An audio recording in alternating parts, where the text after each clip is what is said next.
The Royal Bank of Scotland is to be fined several £100 million over its handling of the interbank LIBOR lending rate, the BBC has learned. The fines will be more than the £290 million that was paid by Barclays. Two senior investment bankers, John Hurricane and Peter Nielsen, are reportedly going to be asked to resign. It is worth saying there's no suggestion that either of those men were involved with or knew anything about any market manipulation. Chris Roebuck is visiting professor at the Cass Business School in London. Chris, afternoon to you. Another huge fine appears to be in the offing. Yes, another huge fine, and I think this is the way things are going to be going in the future. Certainly the regulators across the world, in the USA, in London, in Hong Kong, in Singapore, have now got their teeth into this LIBOR issue. And what's coming out is it's not just British banks, RBS or whatever. At least 12 banks are being investigated across the world in all different jurisdictions for manipulating not only LIBOR but also some of the local interest rates around the world.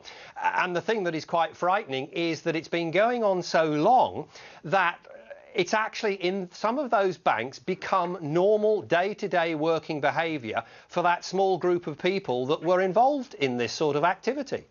Now, we remember, of course, the big investigation into Barclays, Bob Diamond being grilled by MPs, and at the time the suggestion that Barclays were getting it in the neck simply because they were first. And that appears to be coming true. Well, you know, you could say that might be an element of it, in that they were the first one that were sort of exposed and out in the open. Obviously, the regulators make a decision in terms of what fine they think is appropriate. I mean, what is more worrying is that this is a sort of leadership issue and a cultural issue about what was going on in these banks. And clearly, the message that seemed to be coming down from the top was make money at all costs. You know, it might be slightly immoral, but just make money.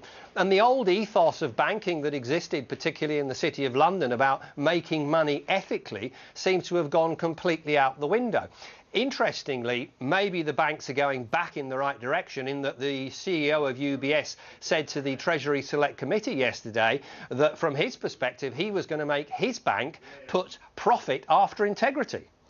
To what extent do you think the reputation of British banking has been severely damaged here?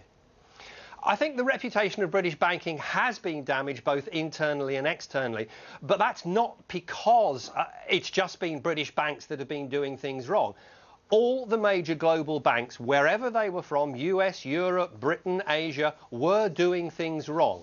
It's just that a significant number of them happen to be operating out of London, because London is the world's financial centre, and obviously New York as well. So the major attention has been focused primarily on London.